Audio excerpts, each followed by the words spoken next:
Welcome to this lecture.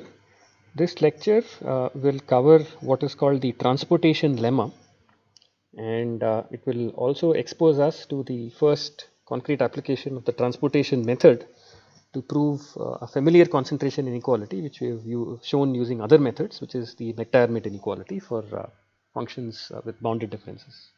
So let's recall from the previous lecture that a transportation inequality or a transportation cost inequality is basically a useful bound on the optimal transportation cost or the optimal cost for a transportation problem, which is defined over all couplings or transportation plans between marginal distributions P and Q. And we had this notation CPQ for it. So CPQ is just the minimum possible expected transportation cost over all joint distributions with given marginals, and any upper bound on it is essentially a transportation inequality. So how do transportation inequalities help lead to results on measure concentration? Okay, so the core part of this is because of the following result, which is called which one can call a transportation lemma. So this result essentially says that a bound on the log moment generating function of a random variable z. Okay, so any bound of the following form, which is a quadratic bound, exists for a random variable z if and only if a corresponding bound exists for the differences of expectations of z with respect to two measures q and p being bounded by the square root of the relative entropy or KL divergence between q and p. So the statement that there is a sub-Gaussian log moment generating function for z for centered z is equivalent to the fact that for every possible probability distribution q absolutely continuous with respect to the original distribution p of z, we have that the expected value of z according to q minus the expected value of z according to p can be bounded by some constant times the square root of the KL divergence between q and p. So this is the transportation lemma. In fact, we've already seen one side of it in the introduction to the transportation method. We argued essentially that if we had bounds of the latter form, where eqz minus epz is bounded as a function of the square root of the KL divergence, then you could get bounds in the log moment generating function, and that was basically by appealing to the variational formula for KL divergence. So that's what we will exhibit again in this proof. But this lemma essentially formalizes the fact that bounds for moment generating functions and transportation cost type bounds are essentially two sides of the same coin. So we start by recalling the standard Gibbs variation formula for KL divergence, which we have seen and derived in earlier lectures.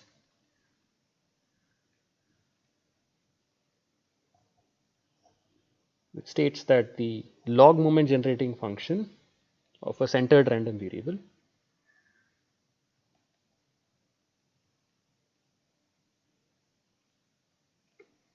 is in fact equal to the solution of a optimization problem over all absolutely continuous distributions q with respect to p of lambda eqz minus epz minus dq with respect to p. So for showing the forward part, which is the only if part,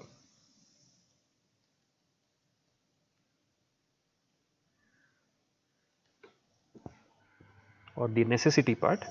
So if we assume that for all lambda the centered log moment generating function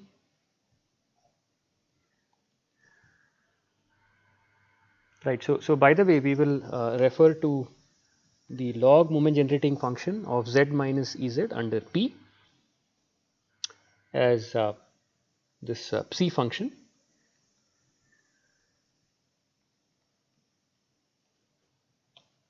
So if for all right. So for all lambda, we have this quantity being bounded by v lambda square by 2, which is the first statement here. Right. In fact, we can just say that for all lambda non-negative,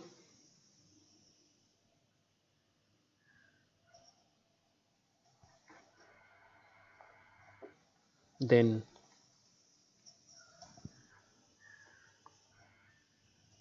for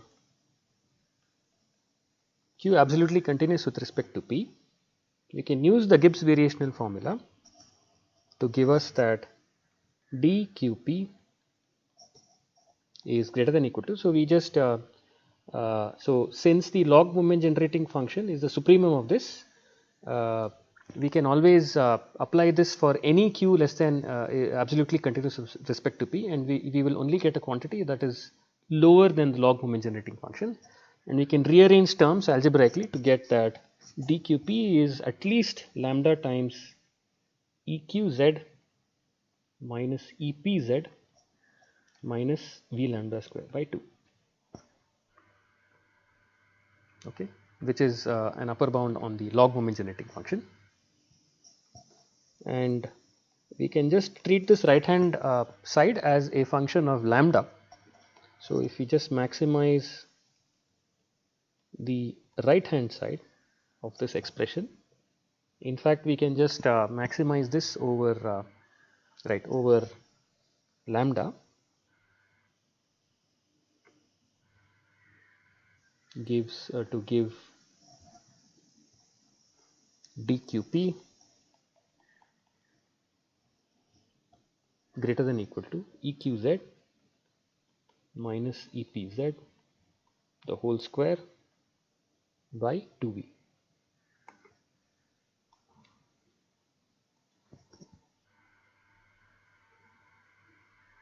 Okay. Now for the other side, for the if part or the sufficiency part of the lemma. So if for all absolutely continuous q, the hypothesis is that the expected value of z with q minus epz is at most square root 2v dqp, then we have that for every lambda non-negative, the log moment generating function of z with respect to the measure p is at most. So we just substitute the upper bound for eqz minus epz in Gibbs variational formula. So we get lambda square root 2v dqp minus dqp, and we can just treat this as a maximization problem over the variable dqp or square root dqp. So the supremum over x unconstrained lambda square root 2v into x minus x square, and this by exact analytical minimization gives you the closed form answer lambda square v by 2. So this is the content of this transportation lemma.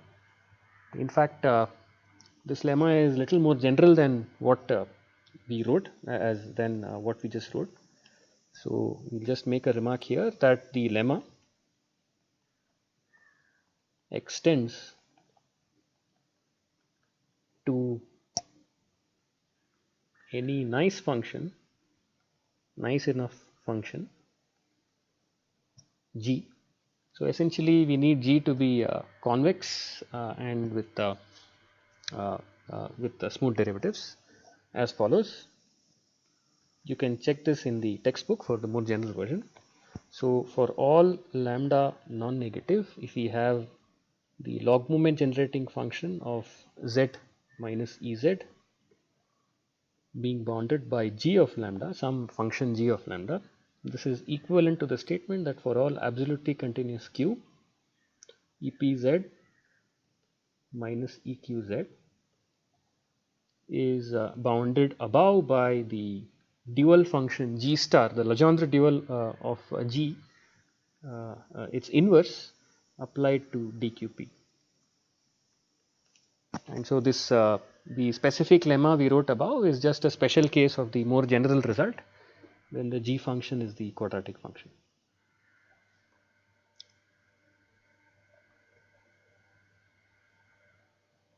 Okay. So with this transportation lemma in hand, this transportation lemma essentially gives you the bridge between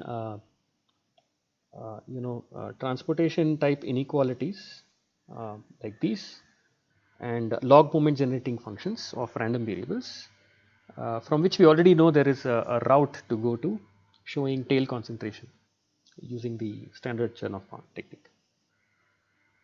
So we'll now come to what is probably the most important initial application of the transportation method to derive something that we've already seen before, which is McDiarmid's inequality, or the bounded differences concentration inequality for stable functions of independent random variables. So we've derived McDiarmid's inequality using other techniques like the entropy method, and even much more in a more basic sense by using the Azuma-Hofding method. But here we will derive it through the lens of the transportation lemma.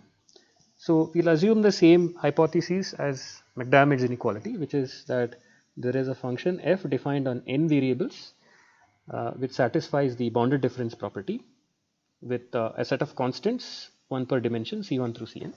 So it means that if you keep all but one coordinates xi the same and you wiggle xi, the function value can change by at most an amount Ci. Let P be a product distribution over Xn, that is to say that f acts on a bunch of n independent random variables, and let Q be any other distribution. So we can start by saying that for any coupling or joint distribution yielding marginals P and Q, we can always write that EQFX. So recall that we basically want to use the transportation lemma to get a bound on the log moment generating function, and the central object on which we need an upper bound for using the transportation lemma is expressions like these: EQFX minus EPFX. So think of fx as z. So you can interpret this. So this is the power of the coupling method. So you can interpret this as the expected value of y distributed according to q of fy minus the expected value of x distributed according to p of fx. Okay, the same random variables expectation being taken under two different measures, and we can actually now use the coupling which is boldface p to actually write things under a common expectation as the E without any subscripts, which is sort of attached to this P of Fy minus Fx. So it's a single expectation that is equivalent to the difference of two different expectations. So this is just because P is a coupling between P and Q. Okay, so the individual marginals are the right marginals. And now that we have Fy minus Fx inside the expectation, we can actually use almost sure properties or pointwise properties of F, which in this case is the bounded difference property, to write that this expectation, in fact the inner term is bounded almost surely, so applying the expectation doesn't change things. I equal to 1 to n, we know that this almost sure bound holds. This is by the bounded differences property we assumed. And this now sets the stage for this to look like a transportation cost inequality. Okay, so this is exactly equal to, if you interchange summations and expectations, the sum of Ci times the probability that Xi and Yi are different. Okay,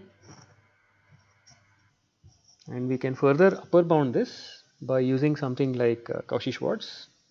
sum over all I of Ci square under the square root into the sum over all I of the squares of these probabilities under the joint distribution P.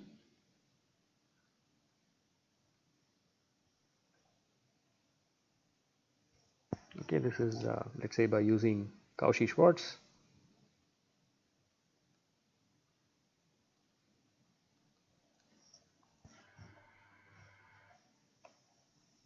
Okay, and so what we've achieved using this exercise is an upper bound on EQF minus EPF in terms of some constant, which is the square root of the, this is the L2 norm of the C vector, the bounded difference vector C, into some other term. So we will only benefit if we can upper bound this remaining, the last term here on the right, in terms of the KL divergence between P and Q, the distributions P and Q. Okay, so that will help us to directly use the transportation lemma and push things through. So by the transportation lemma,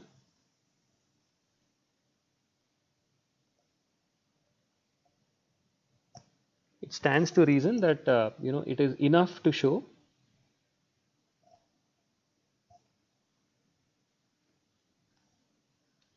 that, for instance, there exists a coupling. So if we show that there exists a coupling, a nice enough coupling that we can find P between P and Q, such that the sum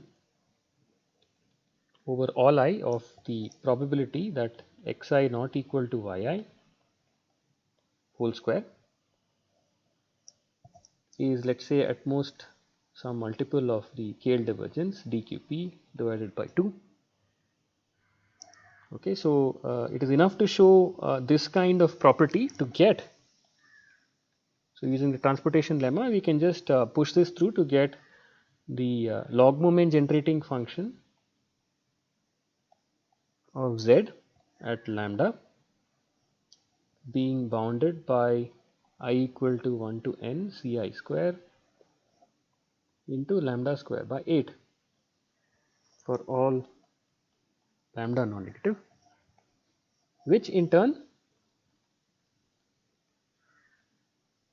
will imply a right side tail bound for the deviation of f of x about its mean. Okay, by Chernoff for sub-Gaussian random variables, the original PV probability of f of x, the random variable f of x, exceeding its own expectation by a number t is at most, it has a sub-Gaussian type tail modulated by the constants Ci. Okay, so the main thing that the transportation lemma assures us is enough to show is a statement of the following form, that one can couple P to Q while keeping this sort of transportation cost like expression on the left not more than a multiple of its KL divergence. So this statement or property that we require, which we'll call hash, is essentially a inequality involving transportation costs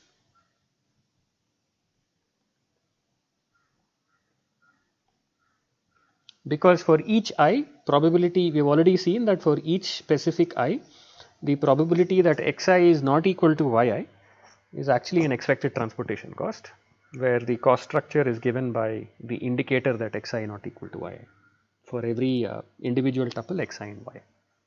Okay, so it's the Hamming transportation cost, and so this is essentially an inequality that involves transportation costs and a bound on them. Okay, so the strong result that Marton actually established is basically this exact result, this transportation cost inequality that allows us to prove successfully the bounded differences inequality. So in fact, let us remark that this property, the existence of such a coupling star, was shown affirmatively it was answered, so was shown to hold by first time by Catalin Marton in 1986. And there have been several developments after this in the use of transportation inequalities to bridge to concentration of measure inequalities. So let's go ahead and study Marton's transportation cost inequality, which is the last piece remaining in this exercise to successfully derive McDermott's bounded differences inequality. So here's Marton's transportation cost inequality. It says that if you have a bunch of random variables x1 through xn distributed independently according to the joint measure p, so p with the ith marginal of p being denoted as pi, p1 through pn, and q is any absolutely continuous distribution with respect to p for the set of random variables x1 through xn. In fact, let's assume that y is a bunch of random variables, n random variables distributed jointly according to q. Then there actually exists a coupling between p and q for these n random variables x1 through n and y1 through n, satisfying the property that the summation of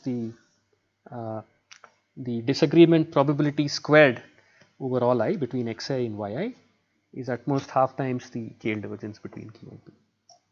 Okay, so this is exactly Marton's transportation cost inequality, which completes the derivation of McDermott's inequality via the transportation lemma and finally using Chernoff. Okay. So the last part of this lecture is going to be the proof of Marton's transportation cost inequality, where again we will actually build or find an explicit coupling which satisfies this property, just as we did with the maximal coupling, for instance.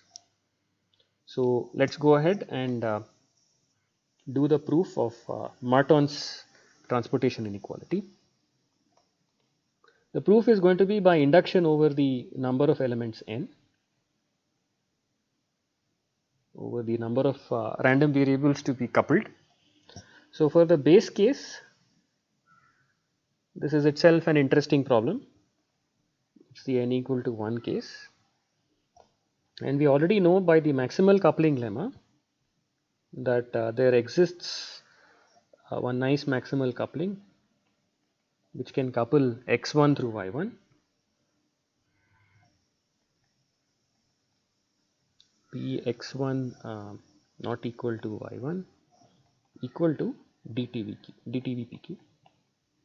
Okay, so there exists a p which can couple x1 to y1 such that this holds.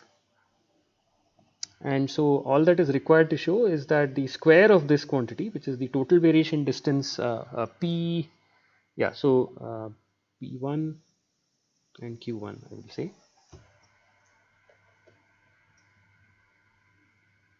Okay, so all we need to show by the theorem for the base case is that the square of the total variation distance is at most half the KL divergence, and that is exactly what is Pinsker's inequality, which we will now prove.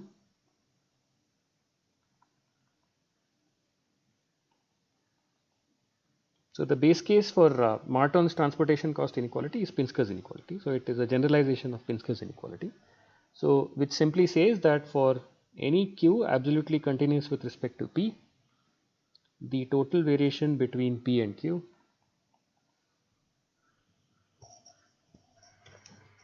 square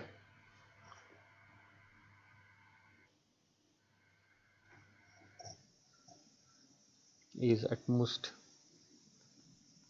half of dqp. Okay, and the proof is by appealing to the transportation lemma. So let's put A as the, let's define A as the set where dq by dp, the Radon-Nikodym derivative of q with respect to p, or in the discrete case, so this is larger than equal to 1. In the discrete case, A is just the set of all elements whose q probability is at least the p probability. So that dTV, the total variation distance between P and Q, is QA minus PA, which one can write equivalently as EQZ minus EPZ for the random variable Z being defined as the indicator random variable for the set A. Now, by Hoeffding's lemma,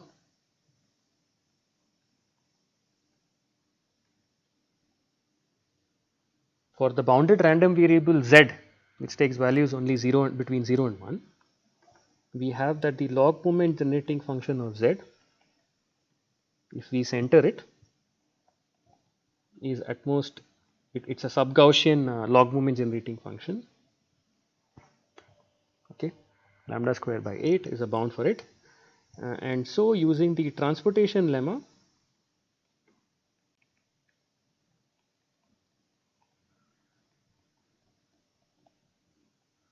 you can convert this into a bound on the EQZ minus EPZ.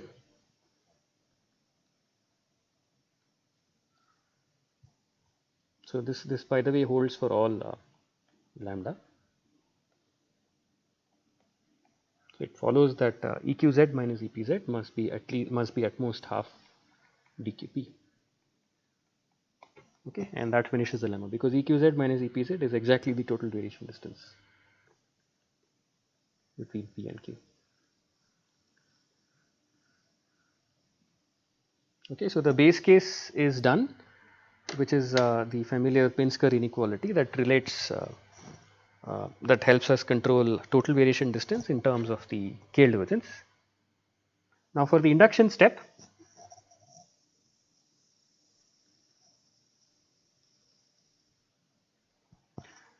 let's assume that the claimed inequality in the theorem holds for n equal to k. So, suppose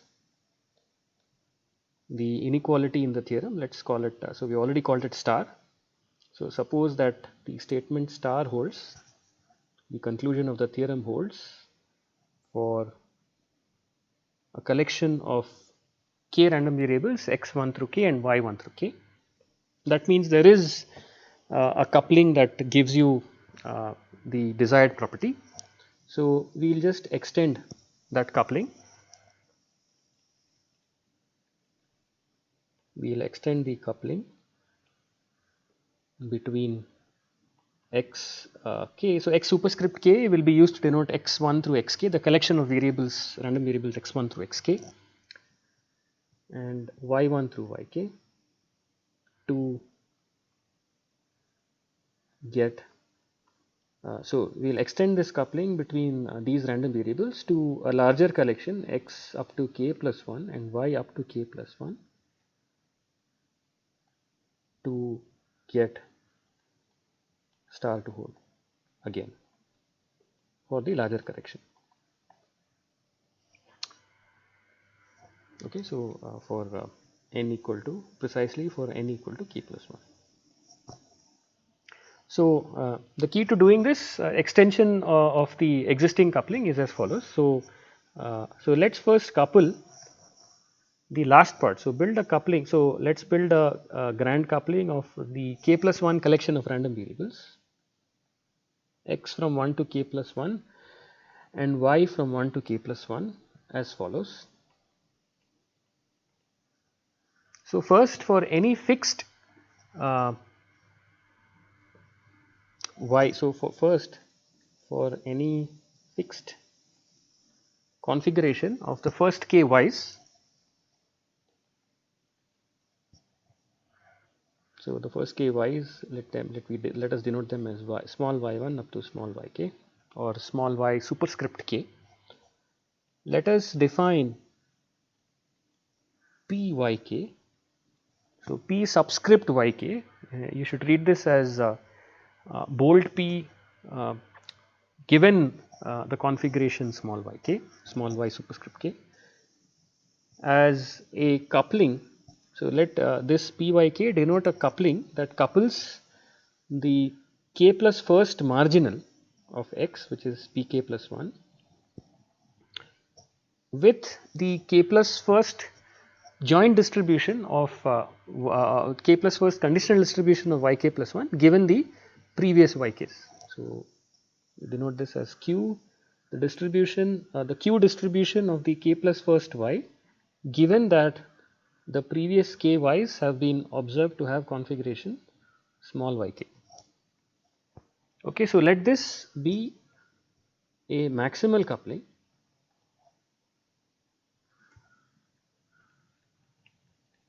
of these two distributions of so as random variables we can say it's a maximal coupling of x k plus 1, the single random variable x k plus 1, and uh, y k plus 1 given y k equal to small y k. Okay, we always know by the maximal coupling lemma, we know that such a maximal coupling always exists. Okay, such that the discrepancy probability between these two random variables that it couples is exactly equal to the KL divergence between the marginals that it couples. Okay, so so just get hold of, so for any given conditioning or fixed past configuration small yk of the y's, let pyk denote a maximal coupling that jointly delivers a pair xk plus 1 and yk plus 1 given that small yk has happened, okay, and which also achieves the total variation constraint with equality in the transportation cost problem. So, we will write it down explicitly later. So, okay, so given the past y's, this basically gives you a joint pair, a fresh joint pair xk plus 1 and yk plus 1. Okay. Now, having done this, take a coupling P, let us call it that couples xk, the first k x's and the first k y's. So, this couples P xk and q yk.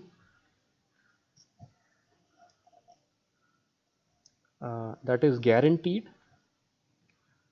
to satisfy the inequality star.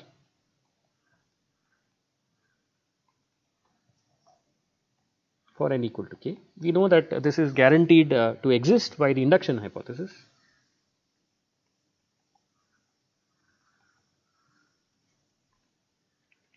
So, grab hold of any coupling between xk and yk that satisfies the inequality star, and we will now use this conditional extra coupling to extend the original coupling pxk yk, okay, and extend it to a coupling,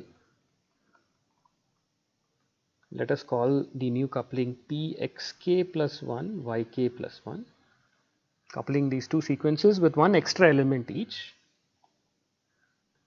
which we will insist couples pxk plus 1 and qyk plus 1 by, so it's defined in the usual manner. So so symbolically what one can say is that if we want the joint distribution on xk plus 1 yk plus 1, how you can generate a joint sequence xk plus 1 comma yk plus 1 with the respective marginals is that you first generate xk yk. Okay, so you first generate xk comma yk using the existing coupling that is guaranteed by the induction hypothesis. Now, having the yk sequence in your hand, the previous y all the way from 1 to k in your hand, you use this new extra coupling pyk. So, you take small yk as the actual yk that has happened in the past, and using that you can basically generate a new xk plus 1 and a new yk plus 1 conditioned on the exact yk in the past. There is no condition required on xk in the past, because the new x is going to be independent from the past x's. So, what you do is you take, firstly you generate x and y up to length k, and then you generate uh, the p yk. So, you generate xk plus 1 and yk plus 1 conditioned on y all the way up to k using the extension coupling, the conditional coupling, to basically give you a sample from the entire sequence x up to k plus 1 and y up to k plus 1. So, this part gives you xk and yk, and this part by definition of pyk gives you a new tuple xk plus 1 and yk plus 1 that you can append to the existing sequence xk yk.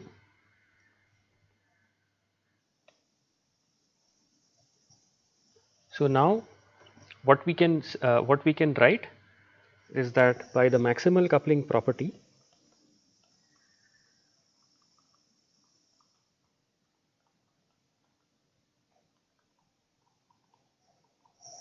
of the the tail coupling p yk for each possible value of the configuration in the past y superscript k, we have that. So, this is the maximal coupling property, which ensures that the probability under this yk of x k plus 1 being unequal from y k plus 1 given x k equal to x k and y sorry, so we don't need the subscript pyk. This is under the extension coupling. So, in fact, let me just be more precise and say that p under xk plus 1 yk plus 1 that we just constructed of xk plus 1 not being equal to the k plus first symbol of y given the past of x is small xk and the past of y is small yk must be equal to the total variation distance between the distributions that the tail end coupled, which are pk plus 1 and the conditional distribution of yk plus 1 given yk equal to yk, small yk. And by Pinsker's inequality, we know that this is at most square root of half the KL divergence between the conditional distribution q yk plus 1 given yk equal to yk with respect to the pk plus 1, the distribution of the k plus first x, k plus first x by Pinsker, which is just a one dimensional inequality. And so, we can just take expectation over the conditioning here to make it a single probability. So, this implies that when we take expectation over the past of x and the past of y up to time k, we get that under. So, of course, I am omitting the subscript xk plus 1 yk plus 1, but all of this is under the new coupling for x up to k plus 1 and y up to k plus 1. So, this satisfies the property that probability xk unconditionally xk plus 1 not being equal to yk plus 1 is at most the expected value under qyk of the square root of half the KL divergence q yk plus 1 the conditional distribution with respect to pk plus 1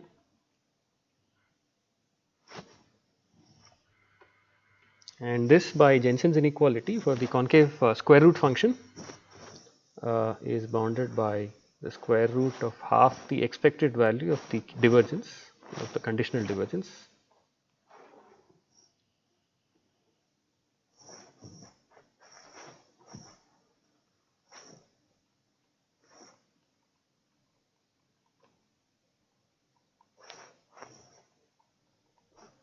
Okay,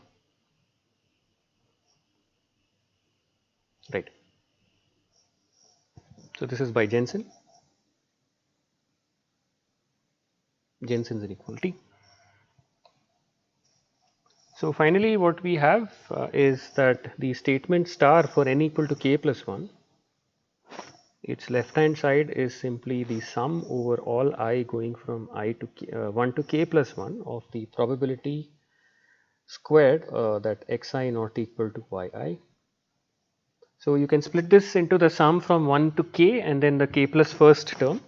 The induction hypothesis gives us a bound for the first k terms, the sum of the first k terms, as d q y k with p x k. This is by the induction hypothesis.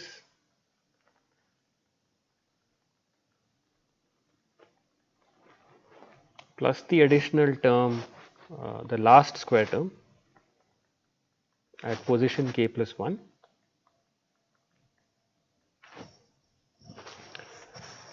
Which we just bounded above.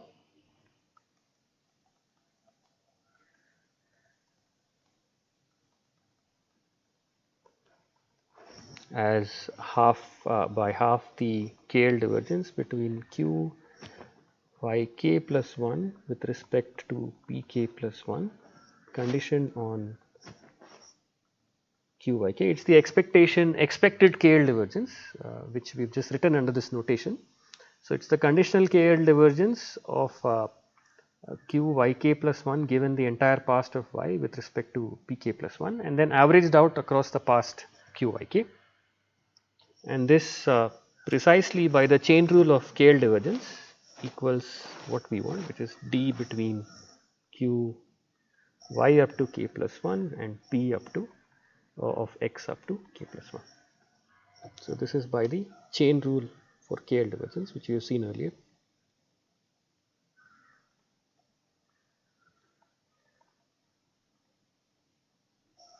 And that completes the proof.